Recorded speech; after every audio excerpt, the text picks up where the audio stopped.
Okay, welcome back to JR Oil Paintings 101. This is our part one that we did a little bit ago. Got the mountain, a distant mountain off, and a nice little sky. On part two here, we're going to do some far off distant trees right in front of that mountain, and then we'll start on our side trees. These are going to be a little bit different trees than I made the other day in the other paintings that I've done for you. This one's going to have more evergreen trees than anything else in it, and we're going to, as soon as I get my brush straightened out here, we're going to have a little bit of fun with them, or at least we're going to try to.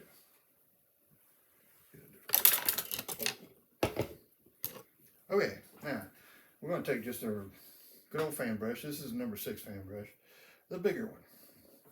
And I've already mixed up our color. We used the mountain color, we added just a little bit of sap green to it and titanium white. But as you know, in the landscape business here, things farther away are lighter in color. And then the things that are close up to you, they go in dark color, these lighter colors. So we're gonna have our little distant trees. We're not gonna go all the way back, because like I say, this is gonna be covered up and this is gonna be covered up. So just in front of this little mountain here, we're going to have little far off trees here, and just take the edge of your fan brush and just kind of pull down. I don't know if you can see it. You're probably seeing my arm more than you're seeing what I'm doing.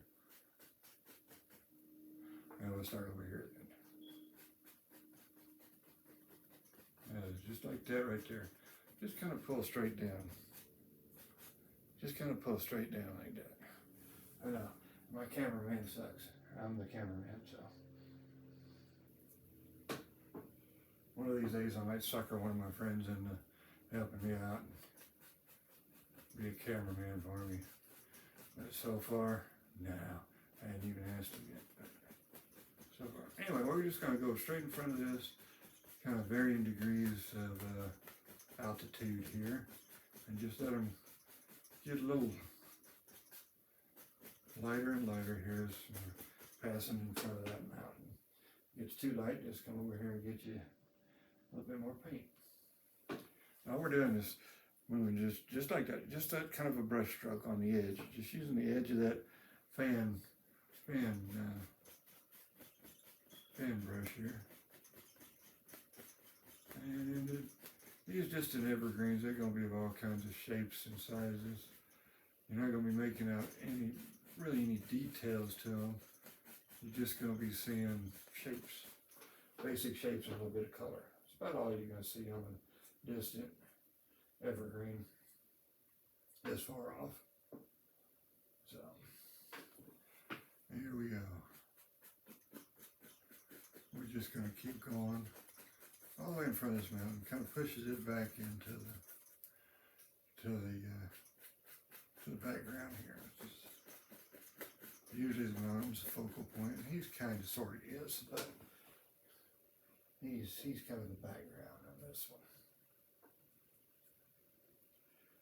The lake is really going to be the fun part here.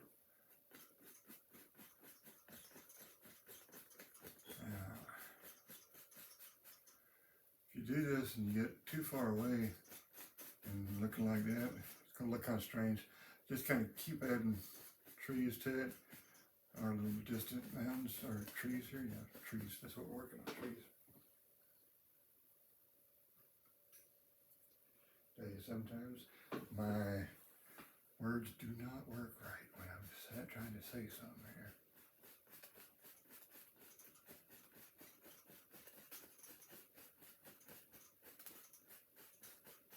Well, we're going to go about like that. That's where we're going to stop. And we're going to take our big 2-inch brush. Make sure it's good and dry. If you get too much, if you get something with a little too much thinner in it, or any thinner in it at all, it's going to kind of leave a kind of a runniness to your painting. Now here we're going to have some reflections. So we got our distant trees. We're going to have our lake here. So we're going to do how to make reflections here. You're Grab, pull straight down. Make sure it's straight down. And you don't want a straight line. It'll kind of look a little strange if you go straight across, but come straight down and varying degrees of length on your straight down, because they're not all going to be. You got varying degrees or various sizes on these trees, so you can have various sizes in your water tiller. You just pull straight across very lightly, very lightly, and reflection. You could go really nuts here and get the reflection of the mountain in there, but there's going to be other reflections up here, and it'd cover up most of that, so I'm not going to do that with this painting. The real star is going to be just the reflection of the trees. You got to kind of think about that when you're trying to put reflections of the mountains or the trees or whatever. If there's going to be a whole lot of stuff in here that would cover up the reflection of the mountain, leave the reflection of the mountain out.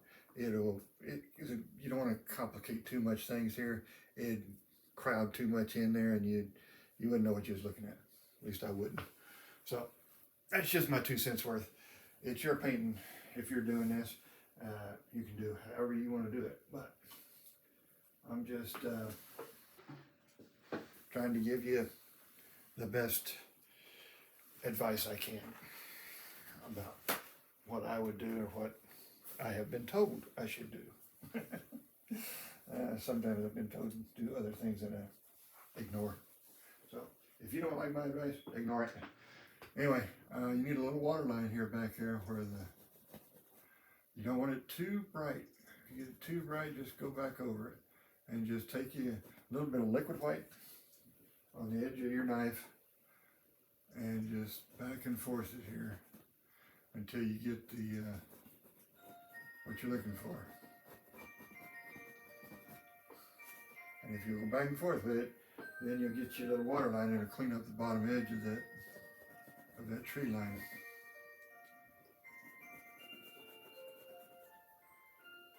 That is my mental clock going off. I forgot to turn it down.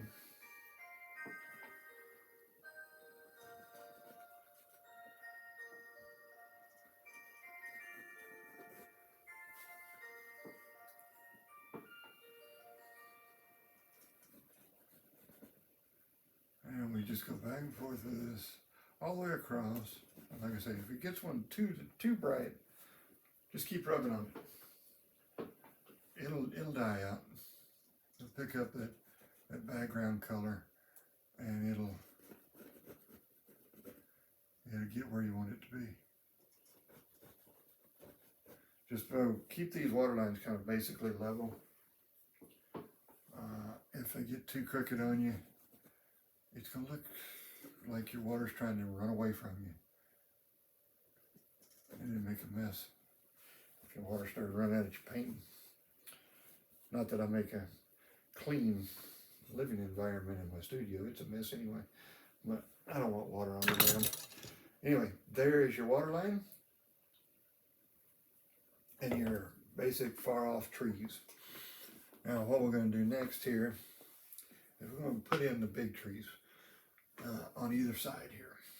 Going to kind of overhang just a little bit on both sides. And for that little bad feller, we're going to go with a 1-inch brush. It's just like a 2-inch, only half the size. So it's 1 inch. Look at there. And what we're going to do is we're going to load that dark color. It can be darker than here, but it's going to come up here. We're just going to load it into the brush, just back and forth. We're going to load both sides of the bristles in the brush. You know, quite a bit of paint on here, and you just kind of tap it in there just a little bit. And we're going to get that nice dark color. You got to think where your tree is going to be and where these major limbs are going to be, but we're going to start right here. We're just going to go a little bit of hang down here, and then we're going to just hang down in front.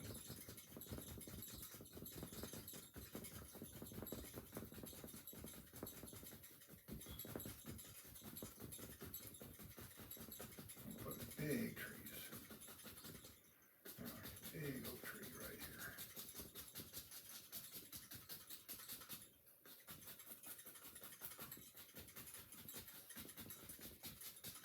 This is just the dark color. We'll put it in our highlights after a while. But this is just going to be a couple of big old trees on each side.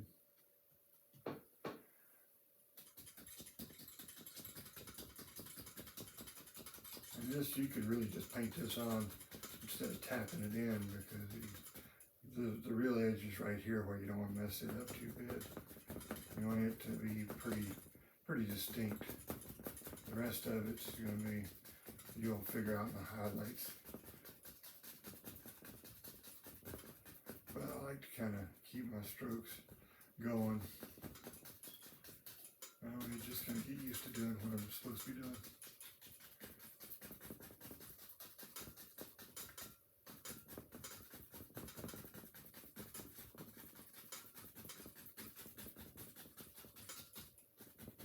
That's going to be our big tree. And we're going to come down here just a little bit further.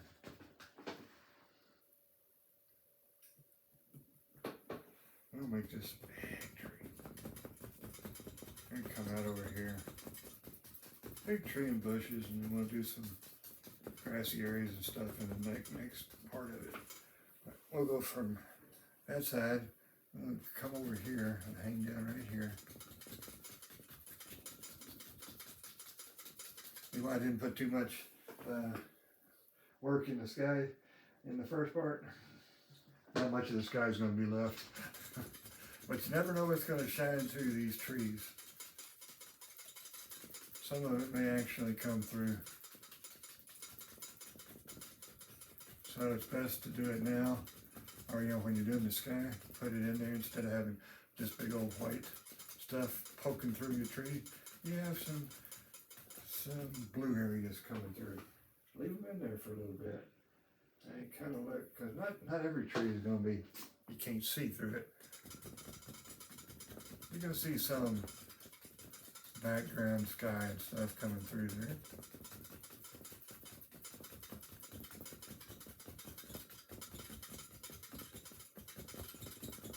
I'm going to cover up much of this mountain. I like that mountain.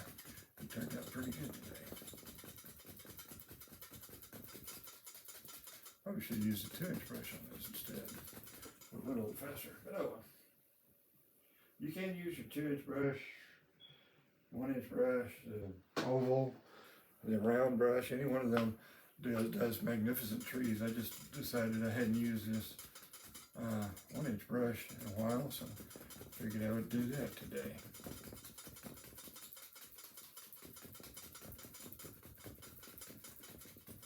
Okay, we got a lot of color in here. I think we're going to stop right there for right at the moment. We're going to put in some tree limbs and branches. That's what I was going to say. I'm trying to say, my tongue doesn't always work well. It works well when it wants to, but when I'm trying to speak, it don't do too well some days. So we're going to take a little bit of thinner. I'll thin that same color out. Actually, we're going to go into some brown, I think, today. Because it's going to be a little bit, excuse my arm there. It gets in the way sometimes. But I don't have an invisible arm, so we'll do it this way. We're just going to take some Van Dyke brown and a little bit thinner. And get that where it's nice and maybe a little bit of burnt sienna in there too, just for the heck of it. Kind of lighten it up just a little bit. We want this paint nice and thin. Not quite like water, but that consistency of, well, if you were ever in Odessa, Texas, it'd be kind of like the consistency of water back in the 1980s. So there's a few people that would get that joke. Not very many, I don't imagine. So we're just going to go down like this. And kind of,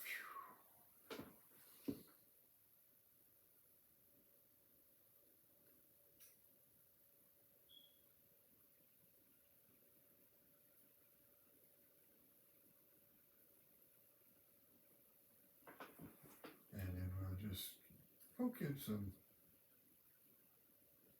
big tree trunk right here, I think. And we'll just kind of just lighten it up a little bit. I don't have to have him too distinct, but I just want him to be there. Much of that, most of this will be covered up, the tree limbs and stuff, but we know he's there. We know they're there. And it's just kind of how I like to do my trees, just however you want to do these. Put in as few or as many or as none as you want. If you're doing any of this painting with me, do your painting how you're going to do.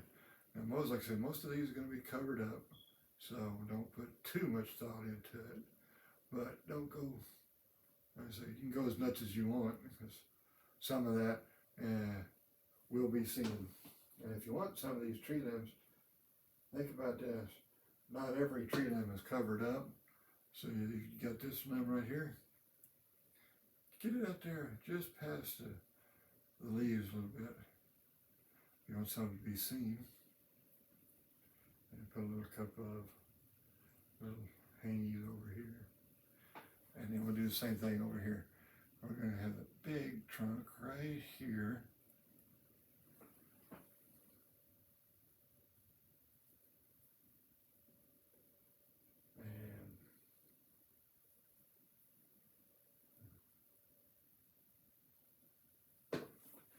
And then we'll just go another one right there.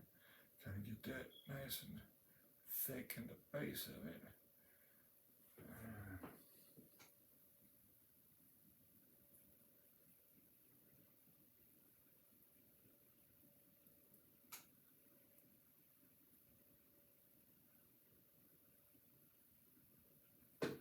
And then just like I say, just put it in as many as you want. But I'm not going to go too nuts here. But I am going to go a few more here. Maybe another one right here, just like that. Just a couple of those little tweakers that stick out there. Like that. That way they'll be seen. There we go. That's all I'm going to do for that.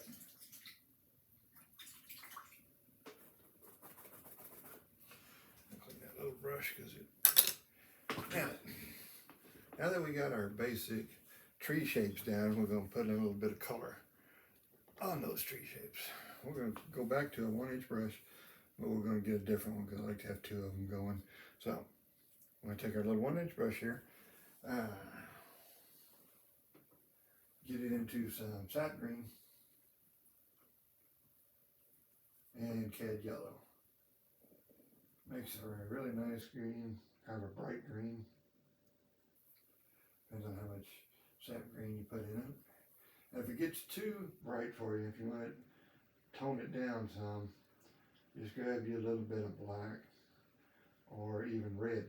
Red will actually tone it down and kind of brownie it up. There we go. Get a little bit of yellow ochre and Indian yellow at the same time with it. Mix them on the brush. Get just a touch of paint thinner added to it so it'll stick a little easier.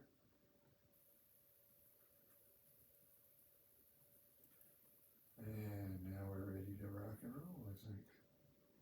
I'll let it blow both sides of the brush, and then you got to think about your form of a tree you're going to have.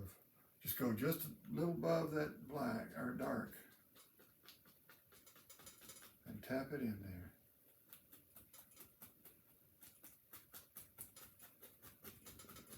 I want to brighten that up just a touch. We can't really see it out here, can we? Or I can't see it anyway. In my dimly lit area here, so I don't know if you can see it or not. We're going to brighten this up just a little bit. See if we can see it. These over here is going to be a little brighter anyway. They're going to be out there in the sun, so. There we go. Just kind of back and forth, tap in there. And the further back you get, the darker these are going to become. Now don't cover up all your dark. That's going to be your lowlights on these trees. if you get a little too bright, just tap it a couple of times. It'll pick up that darker color underneath, and it'll smooth right out.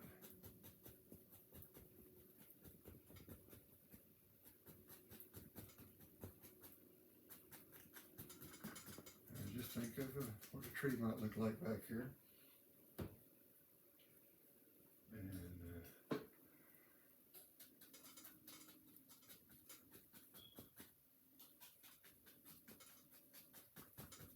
tap it in there.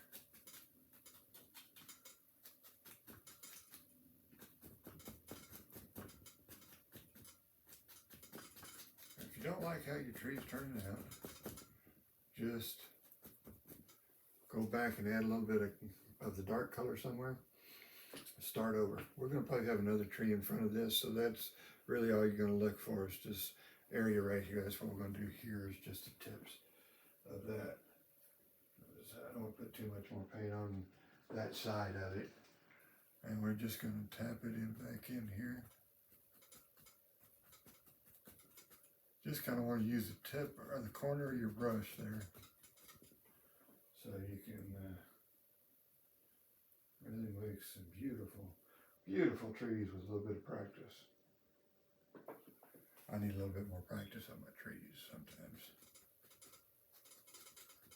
I get a little carried away with them trying to talk and do this.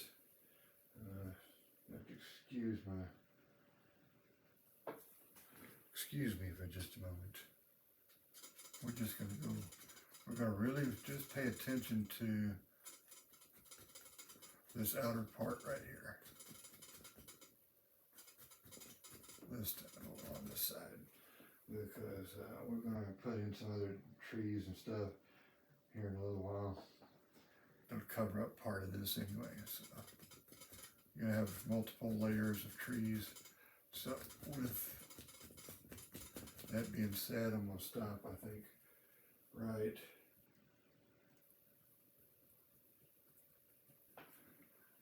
here. Put these little bush shapes right here. We're going to stop right there on those trees, because what we're going to do is we're going to, like I said, we're going to add some more on either side. And so we're going to stop at this part 2 right here, because we're going to do a lot more on this painting. This is going to be a rather involved painting. We're going to have several different things going on here, but that's where we're going to stop part 2. We're going to have part 3 with some different trees and some foreground stuff. So for now, we're going to sign off, and I do appreciate you tuning in. So I hope you enjoy this one. So far, it's turning out okay. So we're gonna keep adding to it and see what we can do. So tune in again next time. We'll talk to you here shortly.